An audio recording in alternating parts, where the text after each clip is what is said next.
बांकुड़ा के एक निजी नर्सिंग होम में लापरवाही का बड़ा मामला सामने आया है। काम के सिलसिले में दूसरे राज्यों में रहने वाले बेटे बेटी के आने तक पिता के शव को सुरक्षित रखने के लिए नर्सिंग होम ने मोटी रकम वसूली, लेकिन सिर्फ 26 घंटे में ही शव सड़ गया और छत विछत हालत में मिला।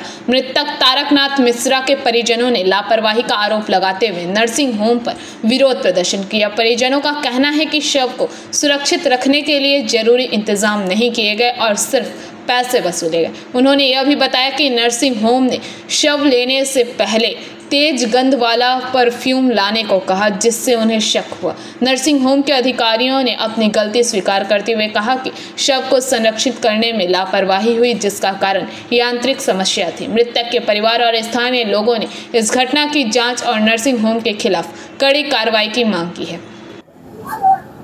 মারা গেছিল তো পেশেন্ট মারা গেছিল কাল সকালে পেশেন্ট মোটামুটি ওই 7টা এরকম টাইমে মারা গেছিল।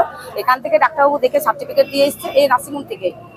তারপরে যেহেতু ওর ছেলে ব্যাঙ্গালোরে থাকে, ছেলে বললো যে ছেলেকে ফোন করা হলো। ওর মাকেও, ছেলের মাও ছিল না, মা ছিল ওর মেয়ের কাছে, মেয়ের বাচ্চা হয়েছে ওইখানে চেন্নাইয়ে। তাহলে উনিও তো আসতে টাইম লাগবে, তাহলে ওরা ওদের বাড়ির লোক ছিল, ওদের বাড়ির সাথে কথা বলে মানে এখানে আমরা ফোন করলাম। ওরা বললো ঠিক আছে, আমাদের এখানে ফ্রিজে রাখার ব্যবস্থা আছে, 1 ঘন্টাতে মনে 250 টাকা এরকম কিছু একটা কথা বলেছিল। তাহলে 10:30টার মধ্যে আমরা এখানে পেশেন্টকে এনে গেলাম, মানে মৃত ব্যক্তিকে এনে এখানে রেখে দিলাম। তারপরে কালকে 4টার সময় ওর একটা মাসি এসেছিল দেখার জন্য, তাকে কিন্তু দেখতে দেওয়া হয়নি।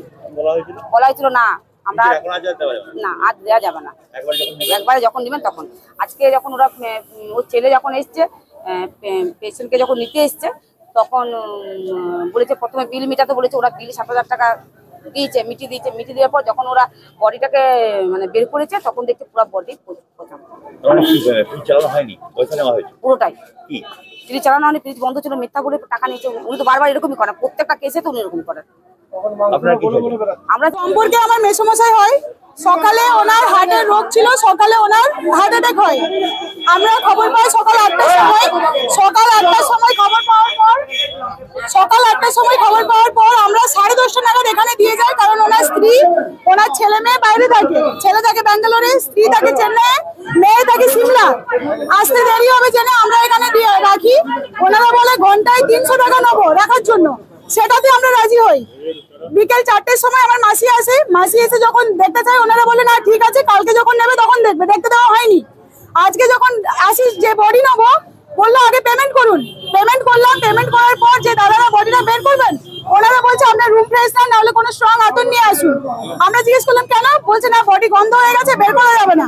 আমি বলছি আমি তো সুস্থ মানুষ দিয়ে গেছি, মারা গেছে কিন্তু তার বডি তো কিছু হয়নি, কোথাও শরীরে কোনো ড্যামেজ নেই, কি করে গন্ধ হতে পারে?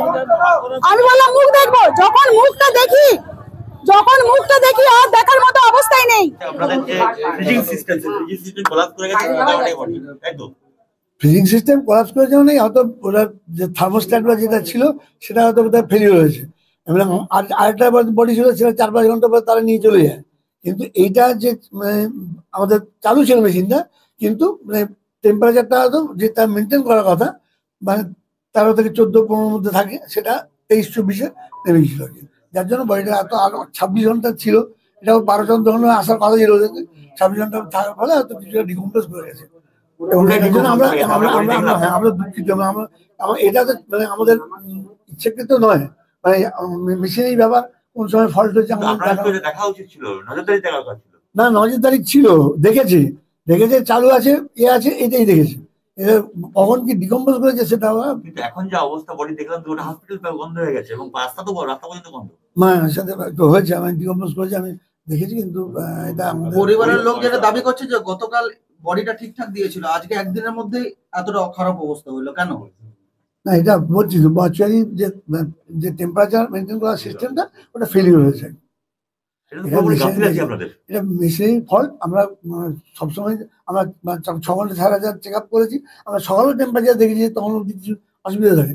তারপরে এত তাড়াতাড়ি 26 ঘন্টা ছিল একদিনের মধ্যে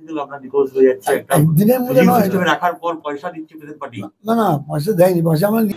बांकुड़ा से अनुप्राय की रिपोर्ट, PBTV न्यूज।